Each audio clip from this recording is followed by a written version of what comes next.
Wizard of Oz, what it really means. This appears to be a message to expose the banking cartel in America, and to let the people know that they have the power to liquidate them, and get back to Kansas, the real land and republic. The Wizard of Oz, written by L. Frank Baum, is not just a mere story. What is Oz a symbol for? Ounces. What is measured in ounces?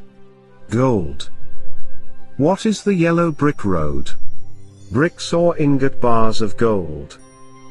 The character known as the Straw Man represents that fictitious, all caps, legal fiction, a person the federal US government created with the same spelling as your birth name. Remember what the Straw Man wanted from the Wizard of Oz? A brain?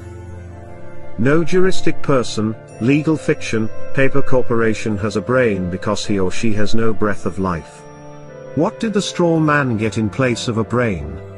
A certificate, a birth certificate for a new legal creation. He was proud of his new legal status, and all the other legalisms he was granted.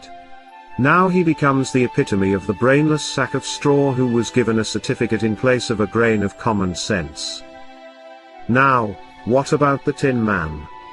Does taxpayer identification number, TIN, bring anything to mind? The poor Tin Man just stood there, mindlessly doing his work until his body, literally seized up and stopped functioning. He worked himself to death, because he had no heart or soul. He's the heartless and emotionless creature, robotically carrying out his daily task as though he were already dead. He's the ox pulling the plow and the mule toiling under the yoke. These days, his taskmasters just oil him nightly with beer, and place him in front of a hypnotic television, until his very existence no longer has any meaning or value. His masters keep him cold on the outside, and heartless on the inside, in order to control any emotion or feeling that might arise. The Cowardly Lion was always too frightened to stand up for himself. Of course, he was a bully and a big mouth when it came to picking on those smaller than him. Have you ever noticed how bullies are really the biggest cowards? They act as though they have great courage but, in reality, have none at all. They roar, but with no teeth of authority to back them up. When push came to shove, the Cowardly Lion always buckled, and whimpered when anyone of any size or stature challenged him. He wanted courage from the Grand Wizard, so he was awarded a medal of official recognition. Now, although remaining a coward, his official status allowed him to be a bully, but with officially recognized authority, and not at all unlike the attorneys, who hide behind the courts. What about the trip through the field of poppies? Did you notice how this had no narcotic effect on the Straw Man who had no brain, or the Tin Man with no heart or soul? They weren't real people, so drugs could not influence them. The Wizard of Oz was written at the turn of the century, so how could the author have known America was going to be drugged? The Crown has been playing the drug cartel game for centuries. Just look up the history of Hong Kong and the Opium Wars. The Crown already had valuable experience conquering all of China with drugs, so why not the rest of the world? What was the Emerald City? The Federal Reserve System.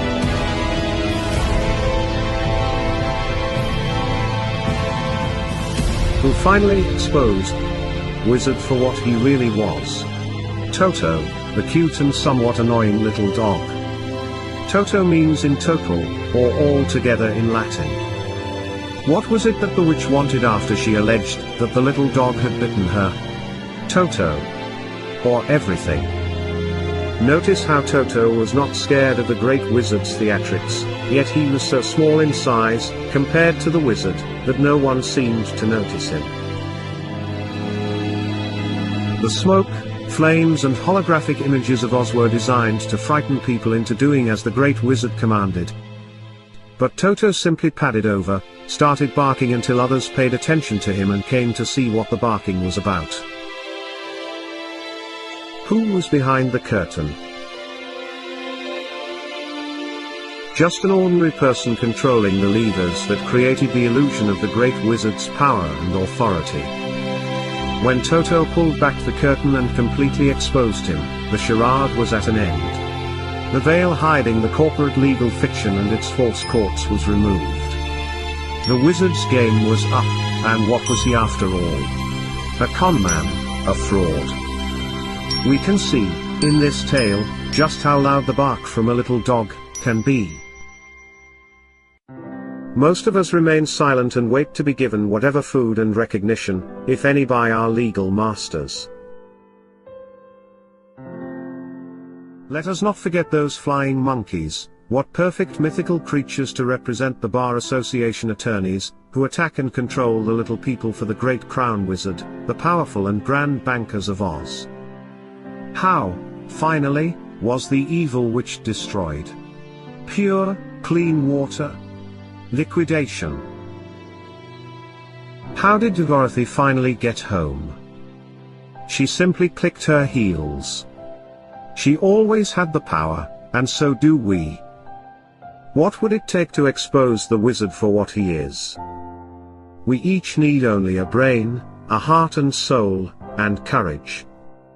Then, and perhaps of the greatest importance, we need to learn how to work together. Only by working together, can we have the freedom that was given to us all, under the law of God.